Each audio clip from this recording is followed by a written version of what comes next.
I mean, I even use this kind of terminology myself, and I'm glad that you challenge us to think differently about it because I've generally said that I think Israel has a right to exist as a Jewish state because I believe in a two-state solution. And I also think that you can't really tell Israeli Jews to undo their own state. So even if that would be the morally just outcome, how would you get a majority of Israeli Jews to vote to dissolve their own state?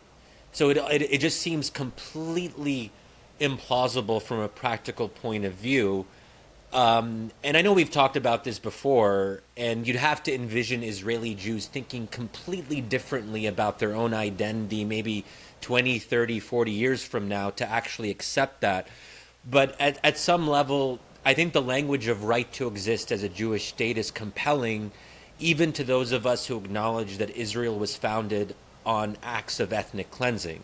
Because we'd say that even if it was unjust in 1948, it would require another injustice to undo Israel as it's currently constituted, if that makes sense.